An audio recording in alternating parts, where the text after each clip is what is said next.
میں نے پہلے شروع میں کہا تھا کہ ہر بیماری کا علاج ہے، لیکن گناہ کا علاج کسی ڈاکٹر کے پاس نہیں، مگر الحمدللہ گناہ کا علاج اسلام کے پاس موجود ہے، گناہ کا علاج مصطفیٰ جان رحمت کے پاس موجود ہے، گناہ کا علاج قرآن اور حدیث میں موجود ہے۔ اب گناہ کا علاج کیا ہے، یہی آج کی محفل کا اصل و عنوان ہے، اور تھوڑی دیر میں بات میں اپنی مکمل کر لوں گا، کیونکہ سردی ماشاءاللہ بڑی شاندار اور خوبصورت ہے، اور اتنی سردی میں آپ کو دیر تک بٹھا کے نہیں رکھوں گا، لیکن تھوڑی دیر میں بات مکمل ہوتی ہے۔ اب گناہ کا علاج کیا ہے؟ جو چاہتا ہے گناہ سے بچنا، اس کو ایک ہی کام کرنا ہے۔ گناہ کا علاج کیا ہے؟ گناہ کا گویا انجیکشن کیا ہے؟ گناہ کی دوا کیا ہے؟ گناہ کا علاج کیا ہے؟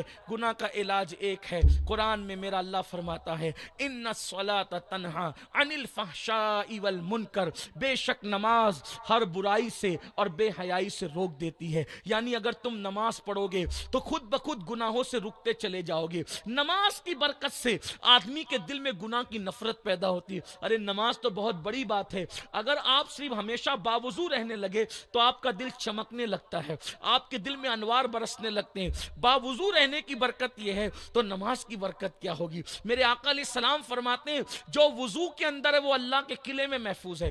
وضو اللہ کا قلعہ ہے، جو باوضو رہتا ہے وہ اللہ کے قلعے میں محفوظ رہتا ہے۔ اللہ اکبر۔ بتاؤ اگر کوئی بادشاہ کے قلعے میں رہے گا تو کوئی دشمن اس کو نقصان پہنچا سکتا ہے؟ اللہ اکبر۔ اگر بادشاہ کے قلعے میں رہنے والے کو کوئی نقصان نہیں پہنچا سکتا تو جو اللہ کے قلعے میں محفوظ ہے اس کو کون نقصان پہنچا سکتا ہے؟ تو وضو کی یہ برکت ہے، تو نماز کی برکت کیا ہے؟ آؤ آپ کو بتاؤں نماز گناہ سے کیسے بچاتی ہے۔ دیکھو پہلے نماز کی برکت سن لو۔ لوگ کہتے ہیں مولانا دعا کر دو، تعویذ دے دو، یہ وظیفہ بتا دو۔ اس سے بڑا کوئی وظیفہ، نماز سے بڑا وظیفہ کوئی نہیں، نماز سے بڑی برکت والی کوئی عبادت نہیں، نماز سے افضل کوئی عبادت نہیں۔ نماز افضل العبادات، نماز اشرف العبادات، نماز اللہ اکبر کیسی عبادت ہے، معراج المومنین ہے۔ نماز پڑھنے سے چہرہ منور ہوتا ہے، نماز پڑھنے سے روزی میں برکت ہوتی ہے، نماز پڑھنے سے گناہ سے نفرت ہوتی ہے، نماز پڑھنے سے جسمانی بیماریاں ختم ہوتی ہے، نماز پڑھنے سے اولاد فرما بردار ہوتی ہے، نماز پڑھنے سے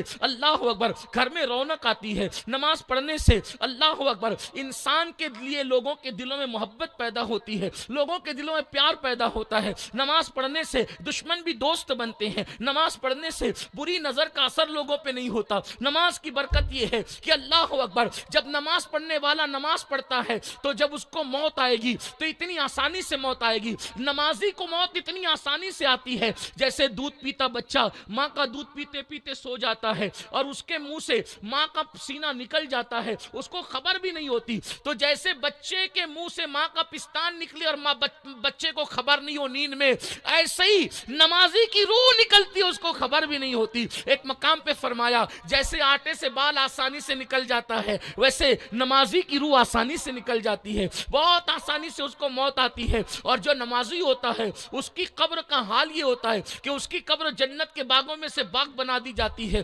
نمازی کو جب قبر میں رکھا جاتا ہے، اللہ اکبر سننا، غور سے سننا، یہ نماز کی برکت ہے، جب نمازی کو اس کی قبر میں رکھا جاتا ہے تو اس کو وہ کبھی بھی دفن ہو، چاہے صبح دفن ہو، دوپہر دفن ہو، شام دفن ہو، رات دفن ہو، جب بھی آدمی دفن ہوتا ہے تو ایسا لگتا ہے جیسے سورج غروب ہو رہا ہے۔ عصر کا جو آخری ٹائم ہوتا ہے کیسا لگتا ہے؟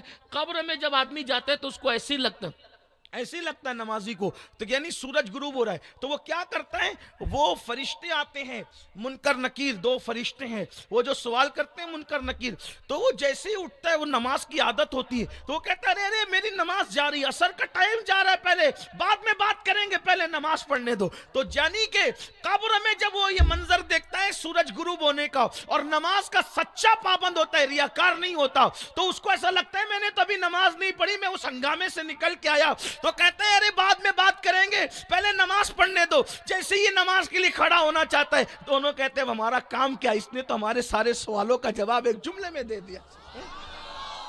اور پھر وہ دیکھتا ہے کہ اس وقت جب اس کے بھائی، اس کے بچے، اس کی بیوی، اس کے سب لوگ اس کا ساتھ چھوڑ دیتے مرنے کے بعد، بھئی قبر میں تو انسان کو اکیلے ہی رکھا جاتا ہے نا، تو کیا دیکھتا ہے ایک دلہن اس کی قبر میں آتی۔ یہ کوئی کہانی کی صدی ہے، رسول اللہ کا فرمان ہے۔ آقا علیہ السلام فرماتے ہیں دلہن اس کی قبر میں آتی، وہ دلہن سے کہتا ہے ارے تو کون ہے، یہاں کیا کر رہی ہے؟ تو وہ کہتی میں تیری نماز ہوں۔